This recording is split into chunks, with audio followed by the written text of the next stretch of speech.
Acapulco, Mexico. This is Anarchast. Hey everybody, welcome to another edition of Anarchast, your home for anarchy on the internet. I've got a great returning guest coming back on. It's Dan Larimer, who we know best at least at Anarchast from Steem and Steemit.com, which I've been on and still am on to this day and still post every day to it. Still making hundreds of dollars, sometimes thousands of dollars a day. So thank you very much for creating that, Dan. But you actually left Steemit earlier this year, around February, I believe. And I remember that because you were actually supposed to speak at an Acapulco at the CryptoPoco portion, and you had to cancel, and I'm assuming it's because of what was going on with Steem. You ended up leaving Steem, and now you're developing something else completely new. Of course, you did BitShares before Steem, then you did Steem. Now you're onto something called EOS, so we want to talk all about that. But let's start at the beginning. Let's start at what happened with Steem. Sure. Back in the early days of, before I even started Steem, I met with Ned, and I said, look, Ned, I'd like to build a social media platform, but my real vision is to build a smart contract platform. So I signed up with Steemit Inc. to help build and deploy the initial blockchain with the intention of leaving to produce a smart contract platform after the Steem blockchain was up and running. So earlier this year, the Steem blockchain was very mature, and it was an opportunity for me to go start a new project called EOS. And so what happened was I was in the middle of bootstrapping a new project, and so I wasn't able to make it to your conference. I apologize about that. But so the new project is basically trying to make a smart contract platform that empowers developers to create applications that are as easy to use as Steem and BitShares. And there's no real platform that has the scalability requirements that make that possible. And so that's what EOS is all about, bringing Steem-like usability and performance to developers everywhere. That's great. I definitely want to hear a lot more about EOS, but let's just finish up with Steem a little bit, because I'm very interested in Steem. I still love Steem. I'm still a huge fan of it. Post on it all the time. Still love it. For people out there, if you haven't gotten on it yet, you got to get on it, especially since basically I got on Steem about 1 year ago, and that's really when we started to notice YouTube shutting people down, Facebook shutting people down, shadow banning. We've now seen the fake news sort of thing, and now they're trying to censor as much as possible of actual real information. And Steemit is, of course, a decentralized blockchain-based social media site. So if you're not on it, it's absolutely fantastic. And I have to say, Dan, I've been using it for a year, and I've never ceased to be amazed how well it was designed just from the get-go, because this is like the first of its kind. No one even had this idea, as far as I know, before this. And you, right out of the box, created something that really works really well. I've never had any problems with it. It's working excellent. Transfers in, out, whatever you want to do, posting. I just seem to never have a problem with the site. So it's ran really good. But why don't you just give us a little bit more information? Was there any sort of bad blood at the end of it at all, or was it a completely, you just decided this is as far as I wanted to take this project, and it's gotten there, and I'll let these guys handle it from here? Or was there any sort of bad blood between the two of you? No, there is no bad blood. We left on mutually agreeable terms, and it was a really good opportunity for both of us. It allows Steemit to evolve in the social aspect. The blockchain of Steemit doesn't really need to change all that much going forward, and I'm a blockchain engineer. I design next generation blockchain platforms, and Steem was mature, so it's time for me to move on, because my ability to continue to add value to Steem was relatively small, considering most of the work is just about making it easier to use, getting more people on, and front-end web development work, which is not really my forte. I'm more of a back-end blockchain developer. So it was a good opportunity for everyone involved. The Steem blockchain was really it shows what you can do when you align interests of everyone. To bootstrap a social media platform is incredibly difficult, but when you add in the elements of cryptocurrency and rewards, being the first blockchain that doesn't charge fees for every action users want to take. It's the first blockchain that's so easy to use, people don't realize they're on a blockchain. Yeah.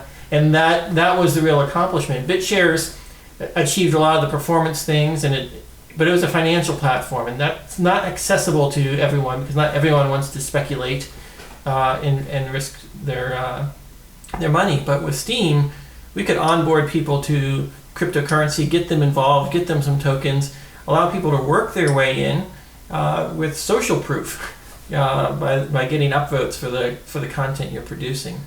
So I'm really, really proud of Steem and what it's become and what it can do.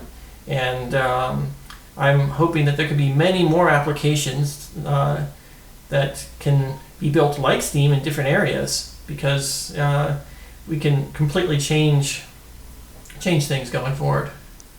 No, absolutely. It's absolutely genius. I've said that since the first week when I first understood what it was. I was like, I can't believe someone thought of this. It was just, that's far outside the box.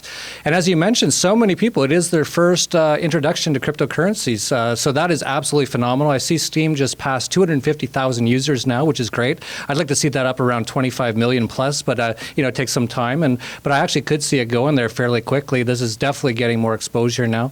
So it's absolutely phenomenal Steem. So I was amazed at how you designed that. And let's talk a little bit about BitShares before we get on to EOS, because that was sort of your first, or the first one I knew about that you were involved in. BitShares was around, I'm just looking it up, it was way less than a penny in May. Then it rose to a high of 40 cents in about 1 month ago exactly. And now it's currently around 12 cents, 13 cents. So there's been some activity there. I've heard some people talking about how there's stuff going on with it. You were telling me offline that you're not that involved with it anymore, although they did call you the other day, you said, because it broke. It's like, call Dan, BitShares broke. But why don't you just let us know what's going on from your perspective with BitShares before we get on to EOS? Well, BitShares was a decentralized exchange designed to solve the problem of the centralized exchanges losing our money. Or governments potentially shutting them down. So BitShares has been trading and alive for a couple of years, and it's been doing all this largely without my involvement. All software has bugs, and earlier this week a latent bug surfaced that paused the whole network for a couple of hours, but no one's money was ever at risk, and the network and the consensus algorithm allowed us to get it fixed and up and running with very little downtime, and less downtime than the banks give every weekend, right? So it's been operating relatively smoothly. So from a price perspective, the entire industry has gone up dramatically. Rising tide rises all boats, and just today and yesterday we saw things drop 20 to 30%. So it's an extremely volatile industry. But I'm not going to speculate too much on future price of any token. Okay, great. So let's get up to speed on what you're doing right now. It's called EOS. I actually don't know much about it myself, so I'm going to be listening along with everyone else. Why don't you tell us where this came from and where it's at and what you're doing? Sure. When looking at building these applications and trying to bring crypto to the masses, you quickly realize that something like Reddit requires thousands of transactions per second. Something like Facebook, tens of thousands of transactions per second. And exchanges actually need hundreds of thousands or millions of transactions per second. And no blockchain is really capable of scaling to that. BitShares and Steem, they've got the capacity to go to 1,000 to 2,000 transactions per second and sustain that. But no other technology, no smart contract platform is anywhere near those level of performance.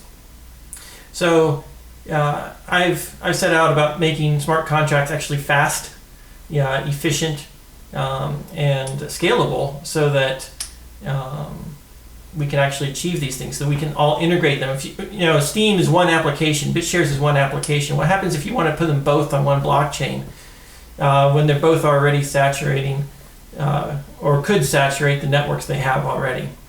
And then you take something like Ethereum, and it's only doing 20 transactions per second, or Bitcoin's like 3 to 4 transactions per second. So where other blockchains are is nowhere near where they need to be. A fascinating statistic is that actually Steem and BitShares are the two most heavily used blockchains in terms of actual transactions conducted on a daily basis. Each of them processing 600 to 700,000 transactions per day.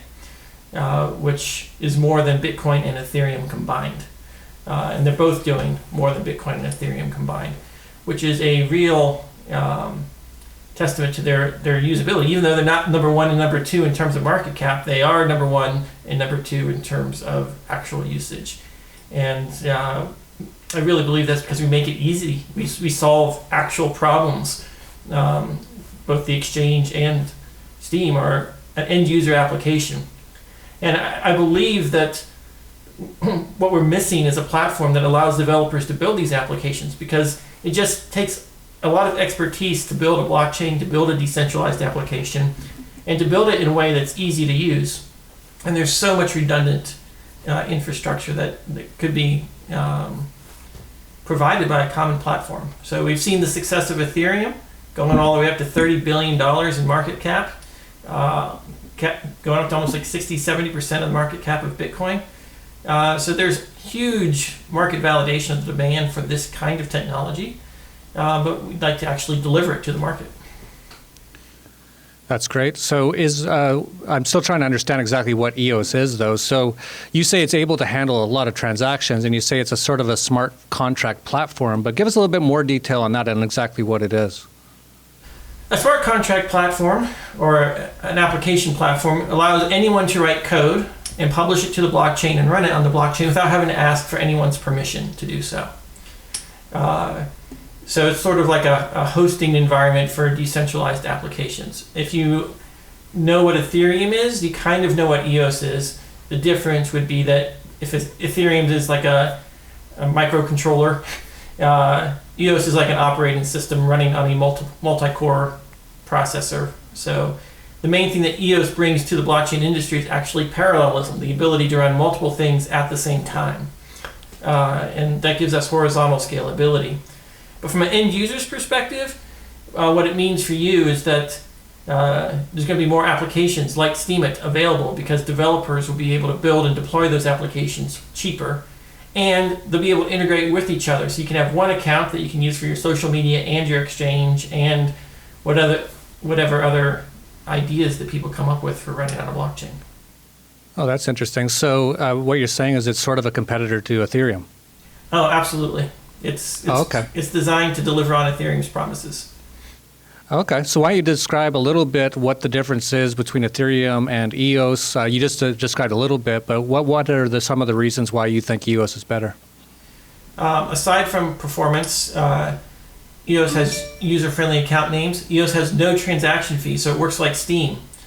Combined with 3-second blocks and very reliable performance, means you can build applications that don't have to charge your users every single time they do something. Applications where your transaction's confirmed a second and a half later, rather than maybe waiting a couple minutes or hours, or like Ethereum when it's experienced congestion.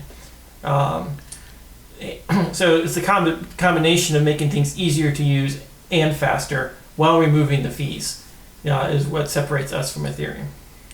Well, it definitely sounds very interesting from that perspective. Is there any way that Ethereum can sort of copy what EOS is doing, or is what EOS doing so different than Ethereum that they wouldn't be able to change to compete with EOS? Well, what EOS is doing is very different. It requires a different design. So if Ethereum were to change, the developers and all the apps on Ethereum would actually break, and they'd have to rewrite their apps to be compatible with executing things in parallel. We're also using a new virtual machine based on WebAssembly, so that gives us a very, very fast execution, up to 80% of native speed, whereas Ethereum's running on the Ethereum virtual machine. So if you swap out the virtual machines, it's like changing the CPU of your computer to a different architecture. It's a very dramatic change. So could they do it? I compare it to trying to change the engine of a car. It's a lot easier to do while the car's not running. Trying to swap out the engine of Ethereum while you have a multi-billion-dollar network with many competing interests is politically unlikely. Very interesting. I'm so glad to be hearing about this, especially before this goes live, so I can buy some. And I will buy some ahead of everyone else. I'm just saying that openly. But EOS right now is at a $300 million market cap. Ethereum's at 20 billion. It was just at 30 billion. So EOS is 1% of Ethereum right now. And if what you're saying is true, and I have no reason not to believe that it isn't true, but we can go into more details. But if it is true and people start to use EOS more than Ethereum, we could see a massive rise in EOS. So this is very interesting to hear this from you. Let me ask you on... well, I'm just trying to think here about EOS. Well, I guess the big thing that would be the issue would be acceptance of it, right? How many people are going to be saying, okay, I'm not going to design something for Ethereum, I'm going to design on the EOS platform instead, so they're going to do all their smart contracts on EOS. I guess that would be like the main sort of thing. So if main sort of issue for EOS to become perhaps an Ethereum killer is to get that kind of market share. So what's your thoughts on how that might happen? Sure. Well, it's actually very simple. Developers set out and say, hey, Ethereum is the most popular in terms of market cap. Let me try to build my app on it. And then they discover all the limitations of Ethereum and say, I can't build my app on it. And then they'll come look at EOS and just say, I can build it on EOS. Because EOS is being built after years of experience from BitShares and Steem. You can't build BitShares or Steem on Ethereum. It's just not possible. But I'm designing EOS to be able to run those types of applications. So that's the night and day difference.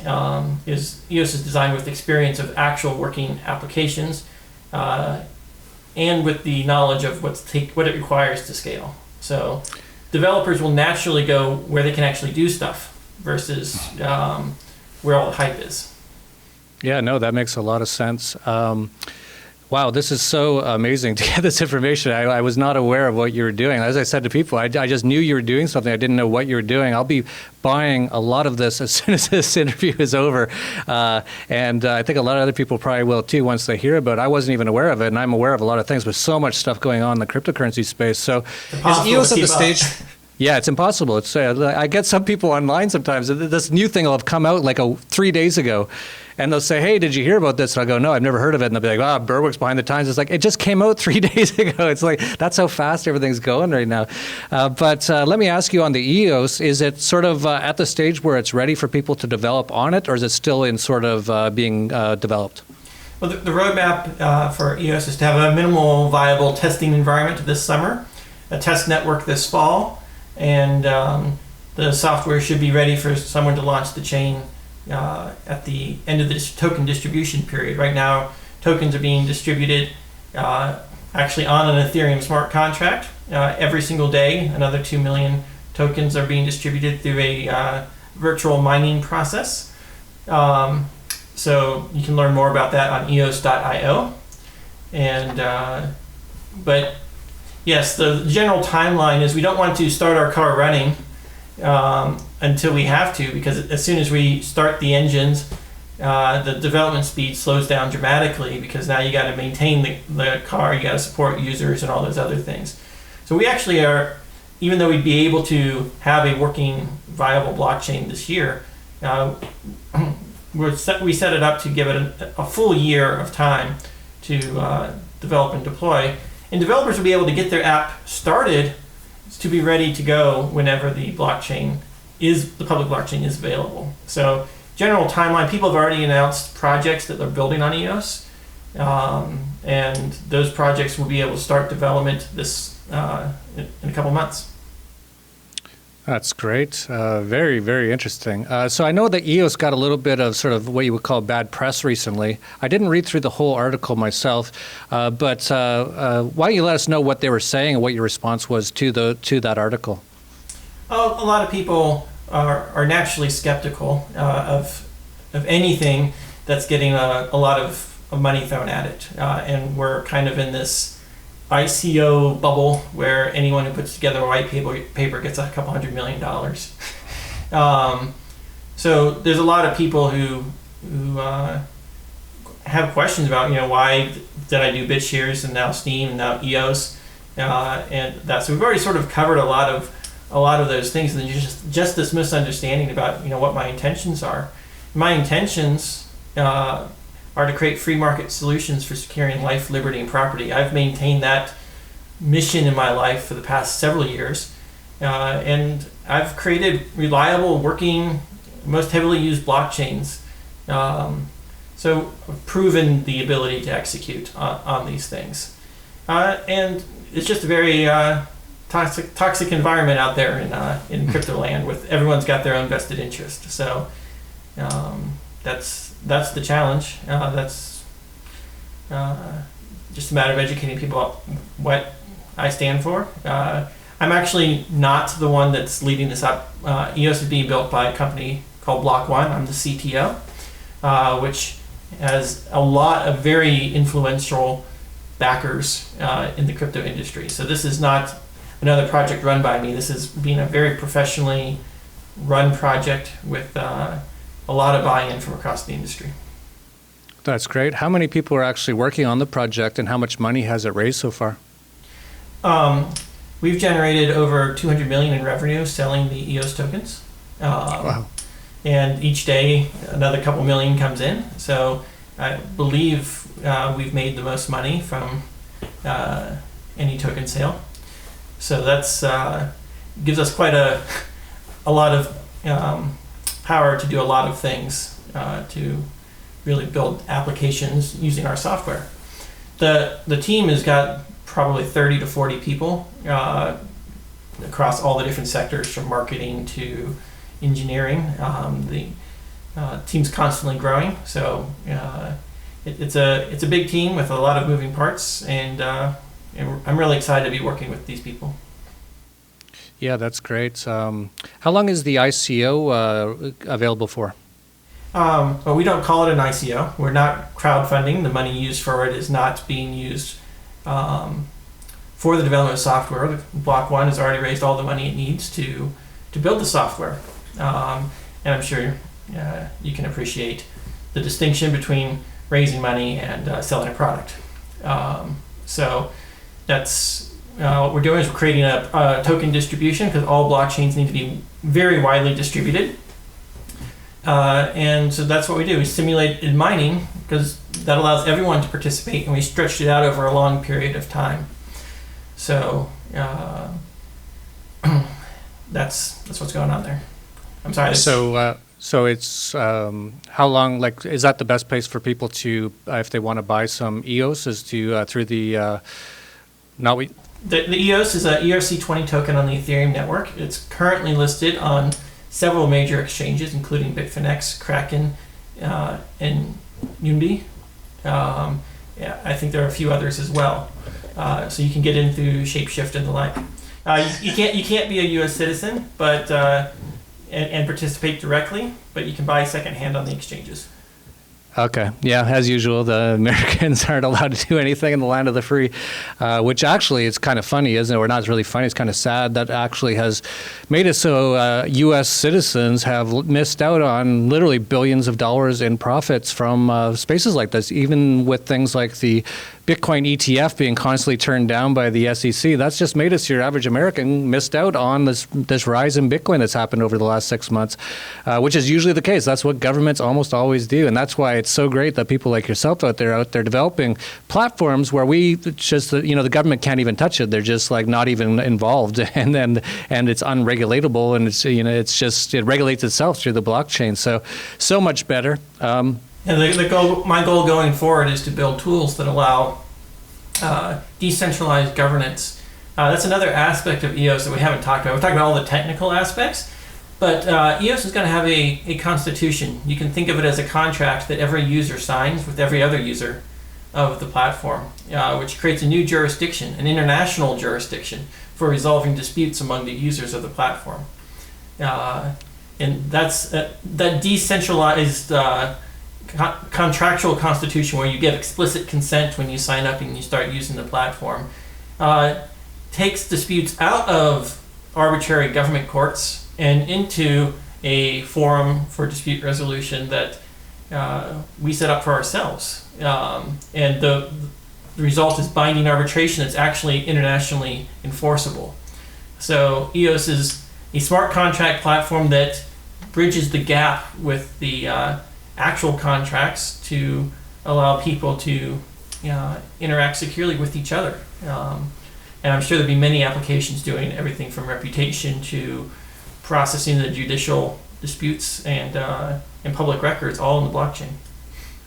Oh, that's amazing. Yeah, I can't wait until all that stuff is actually up and running. That'll be just so amazing. We can literally make the government obsolete in a couple of years. It just people would be like, why would I ever even want that, even if they did want it? So it's like, well, this works so much better this other way, and all without a shop being fired or anything. And that's why actually I've been a fan of yours ever since I found out about you, and I found out about you through Steemit, is because you do have this very anarcho-capitalist, very, as you said, your desire is to create systems that, well, what's the exact term again? I really like how you phrase it. Systems that make governments irrelevant. You've got to you've got to take disputes out of their jurisdiction. Yeah, absolutely. And so you're actually creating the ways that people can do that. So it's absolutely fascinating. It's amazing. It was about a year ago today that I heard about Steemit, and as I said, as I found out more about it, I was amazed at how well you had developed that and saw how it would all sort of need to work ahead of time before anyone had ever done that. So super excited now. I did not even know about EOS until today. Basically, I heard you were doing something, but I wasn't aware of it. So super excited to see how this develops. Is there anything else you want to let people know about it, or any other links or information you want to let people know? Visit eos.io. Follow us on Steemit. We do all of our blogging and status updates about EOS on Steemit. So I'm eating my own dog food, and we're going from there. Hey, you're making some Steam posting on Steemit. That's great. Very cool that you're developing your own platforms, then you move on, and then you use your old platforms to kind of, yeah, it's awesome. I really like what you're doing. So I wish you all the best of luck, and I'm hoping to see you. You did say that you will come, and unless something crazy happens, but you'll come and speak at Anarchapulco, and we have, of course, one whole day on crypto and blockchain called CryptoPoco. For people out there, those dates will be February 15th to 18th. The CryptoPoco portion of it will be the 18th, and that's when Dan will be speaking. And so, yeah, I'm looking forward to seeing you down here, and glad to have you on once again. We'll talk to you later, maybe when you got some updates on what's going on with EOS or anything like that. So if you like this video, please like, subscribe, share down below, spread this information. We've been talking about this stuff. We talked about Steem a year ago. Not many people knew about it. So many people made so much money on that platform, including myself. And we've, of course, talked about Bitcoin at when it was $3 in 2011. We've had on the Dash girl, Amanda B. Johnson, back when Dash was only around $5 or $10, I believe. It's now $200. You just heard about it here for the first time, EOS on Anarchast, so check it out. And just for the record, it is around, what's the price of EOS right now? Let me just pull it up. Do you know what the price is right now? It's about $1.60 or something, is that right? Yeah, something around there. Yeah, it's about $1.60 right now on... what's the date? July 11th. I just want to actually point these out because we've had so many. We talked about Ethereum when it was around $2. So I just want people to know. So in the future, you can go back and go, I should have been watching Anarchast. So definitely subscribe to our channel because this is the kind of stuff that we have on all the time. And most people have no idea about this stuff. So it's great. So I want to thank Dan Larimer once again. This is Anarchast, your home for anarchy on the internet. Peace, love, and anarchy.